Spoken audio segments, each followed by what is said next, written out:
Story RH, le podcast RH qui ne vous raconte pas d'histoire. Bienvenue à toutes, bienvenue à tous.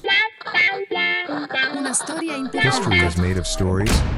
Dans cet épisode, nous allons parler de la théorie de la contingence pour en tirer quelques enseignements pour la vie professionnelle. Tout est relatif, disait Einstein. Et c'est pas dur à comprendre, tout dépend de quelque chose. Fin de l'histoire. Et justement non.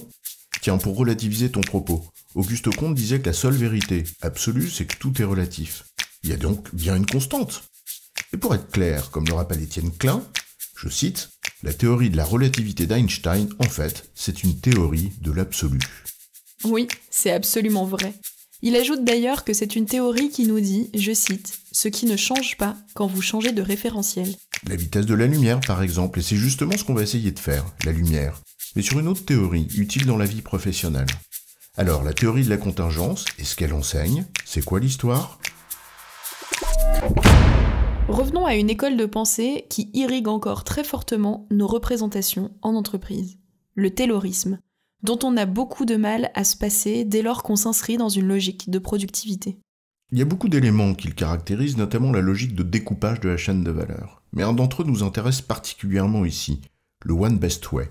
C'est le principe de l'organisation scientifique du travail, chère à Taylor. Elle vise à déterminer la meilleure manière de faire, ce qui conduit au travail prescrit. On te dit ce qu'il faut faire et comment. Le taylorisme a toujours été l'objet de très nombreuses critiques dès son origine, notamment dans sa difficulté d'adaptation, d'agilité dirait-on aujourd'hui, bref de prise en compte du réel. Une des critiques récurrentes, c'est aussi la suivante. L'idée même d'une meilleure manière de faire, un One Best Way, est une sorte de recherche utopique d'une organisation parfaite, en elle-même, indépendamment du contexte et de ses contraintes. Et c'est ce que vise la théorie de la contingence. En substance, toute structure est dépendante du contexte, de son environnement, de ses caractéristiques. Dit autrement, il n'y a pas une bonne façon de faire dans l'absolu. Mais plutôt, des manières de faire adaptées au contexte. On doit la théorie à plusieurs auteurs dès les années 50, avec par exemple Woodward, Lawrence et Lorsch, mais c'est à Burns and Stoker qu'on attribue plutôt la référence. Un cadre théorique et conceptuel à inviter dans un mémoire de fin d'études. La théorie dit donc en substance que l'environnement, et particulièrement ses propriétés, sont des contraintes qui déterminent la performance d'une organisation. Voilà donc qui invite à deux exigences simples à comprendre. 1. L'alignement stratégique, d'une part, c'est-à-dire une mise en cohérence entre la stratégie qu'on déploie et les caractéristiques du contexte. Et 2. La cohérence interne de ce que tu fais, puisque décomposant ta chaîne de valeur en petits bouts, l'ensemble, en l'occurrence l'organisation qui te permet de mettre ta stratégie en œuvre, doit être fluide et cohérent. Les principes sont quand même simples. Avait-on vraiment besoin d'une théorie pour affirmer qu'il faut s'adapter à la réalité des contraintes et se mettre en ordre de marche cohérent pour y arriver ?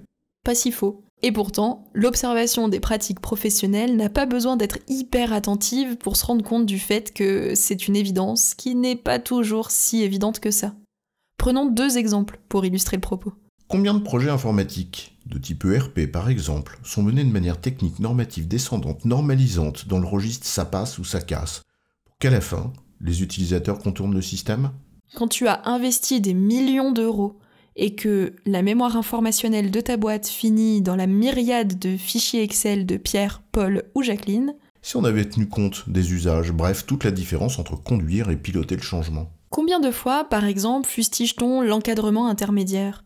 Que l'on juge trop ceci ou trop cela, qu'on affuble de tous les mots. Sans tenir compte véritablement des contraintes auxquelles il est confronté et qui expliquent peut-être une grande partie des comportements dont on parle. Éternelle confusion entre le message et le messager. Ou difficulté à entendre les causes profondes, qu'on trouve précisément dans le système de contraintes auquel le sujet est assujetti. Et à la fin, on affirme, en oubliant le contexte, ses caractéristiques et les contraintes qui en découlent, que les DRH sont comme ci, les entreprises sont comme ça, en mettant tout le monde dans le même sac. Bien sûr, il n'est pas question de nier les tendances, et encore moins le fait qu'elles existent aussi parce que certaines caractéristiques contingentes sont les mêmes pour toutes les entreprises. La crise de la Covid, par exemple, quand elle arrive. Ou la réalité des grands équilibres macroéconomiques du monde. Mais il faut aussi savoir tenir compte du contexte et des contraintes, et c'est ce à quoi nous invite la théorie de la contingence.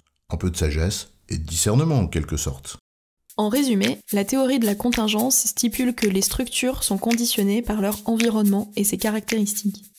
Une théorie qui nous invite à tenir compte du contexte et de ses contraintes, pour lire une situation et donc prendre des décisions. J'ai bon, chef ? Oui, tu as bon, mais on va pas en faire toute une histoire.